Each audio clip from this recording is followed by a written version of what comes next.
Yan, good afternoon po sa bawat isa. 7 days na lang at summer camp na. Alam ko po na ang bawat isa ay abalang-abala sa preparasyon. At excited na rin po sa nalalapit po na camp. Dahil po ito po ang isa sa pinaka-inaantay po nating mga Remanians. Ito yung isa sa pinaka-inaabang-abangan po natin na event ng Rema, ang summer camp. Amen po. Dahil napatunayan po natin na kailanman hindi tayo binigo ng Diyos na iparanas ang anointing. Na iparanas po ng Diyos yung presence niya sa bawat isa po sa atin. Ito yung Sabbath day natin. Ito yung quality time natin with the Lord. Amen po. Kaya wag po natin ipagpapaliban, wag po natin kaliligtaan ang araw po ng camp. Dahil kailangan nating lahat ng camping. Amen po. Kailangan nating ma-anointan. Kailangan nating ma-recharge. Kailangan po nating ma-restore. Kailangan po natin ng revelation from the Lord. Kailangan po natin ng instruction na nagmumula sa Panginoon. Kaya i-priority po natin itong camping. Amen po. Sabi nga po ni Pastora Des yesterday, ang anointing ang nakakapagpalinaw ng isip po ng tao. Kailangan natin ng rema, mga kapatid. Kailangan natin ng sagot sa mga katanungan po natin, sa mga bagay na malabo para sa atin, sa mga bagay po na hindi natin maintindihan, sa mga bagay na tayo po ay nalilito, sa mga tanong na walang tuldok. Last year, Summer Camp 2023, may tema po tayong a sense of urgency has been implanted in our spirit by the Spirit of God because the end of the age is very near. Sabi po ni Pastor Boy, si Lord ay nasa heart po natin. Hindi pwedeng hindi tayo magkaroon po ng pag-uusap ng Diyos. Kung may isang buwan na wala po tayong naririnig na guidance mula po sa Panginoon, there is something wrong. May mali na po doon dahil imposible na hindi po tayo kausapin po ng Diyos. Kahit inward voice, inward witness, dapat meron. Hindi pwedeng hindi magsalita ang Diyos sa atin. Bilang mga Kristiyano, dapat tayo yung nangunguna sa pag-alam at pag-discover po ng kalooban po ng Panginoon. Tayo dapat ang approachable sa bagay po na ito dahil walang ibang kakausapin po ang Panginoon kundi yung mga taong malalapit sa Kanya, yung mga anak niya, yung mga lingkod niya. Amen po. A sense of urgency. Pag sinabing urgency, sabi po ng Google, requiring immediate action or attention done in response to a pressing critical situation. Yun ang meaning po ng urgency. It is an emergency. Dapat may sense of urgency po ang mga Kristiyano. Dapat built-in na sa atin yung salitang urgent. Ang pakiramdam po na hindi ka relax, yung hindi ka mapakali, yung hindi ka makatulog, hindi komportable. Amen po. Sa loob mo parang may bumabagabag sa'yo pag hindi mo nagagawa yung pinapagawa po ng Panginoon.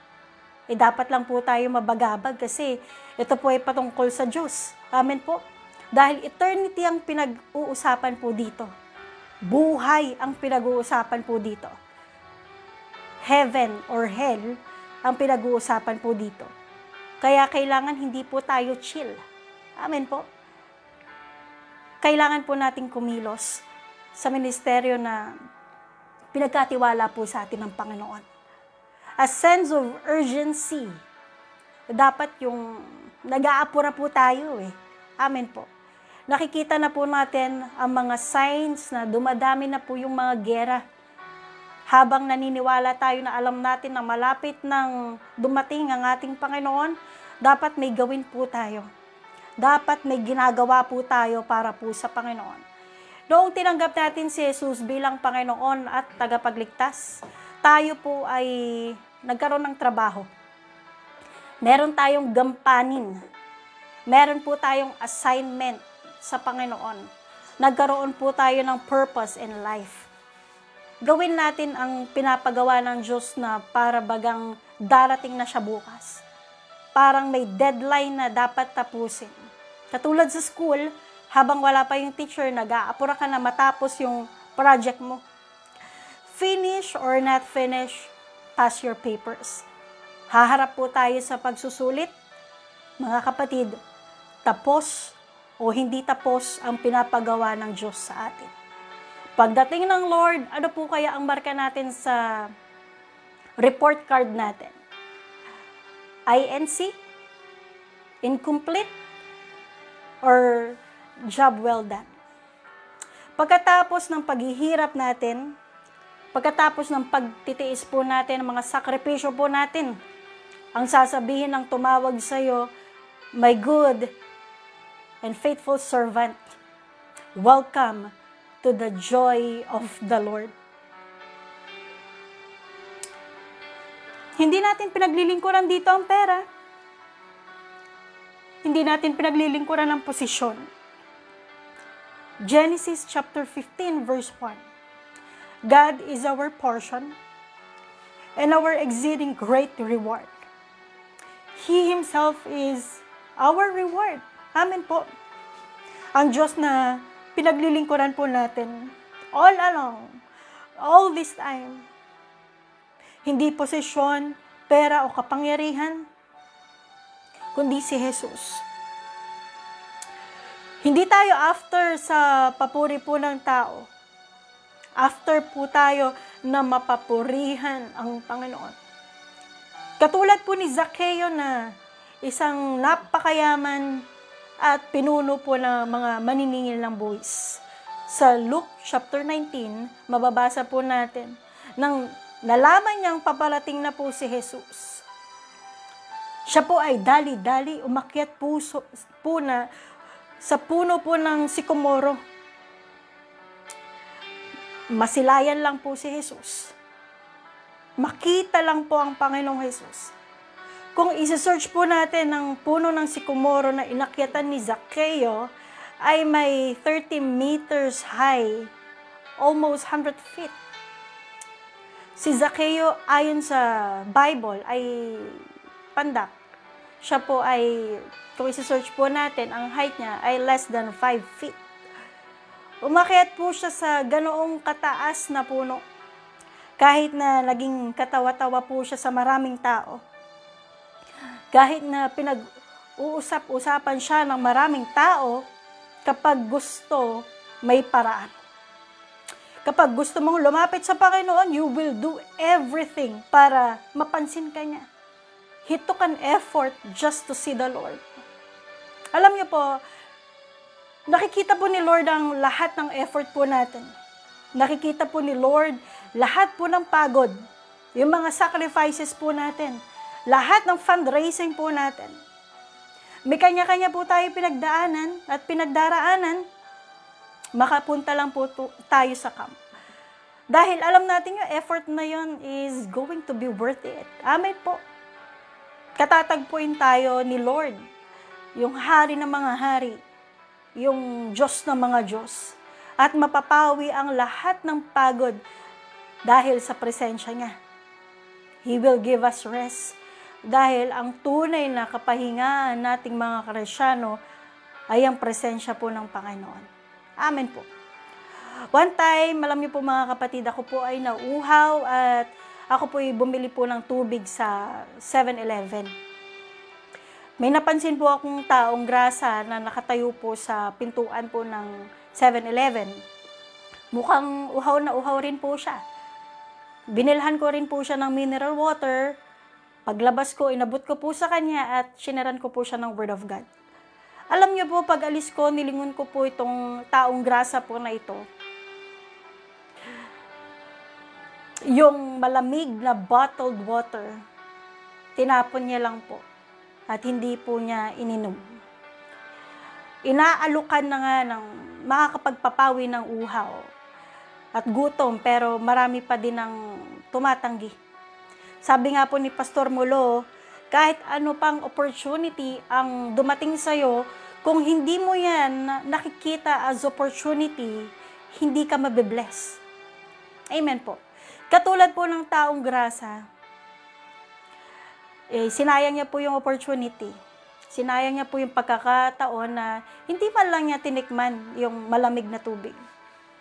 Maaaring matagal ka nang nag-aantay ng sagot sa mga katanungan mo sa Panginoon.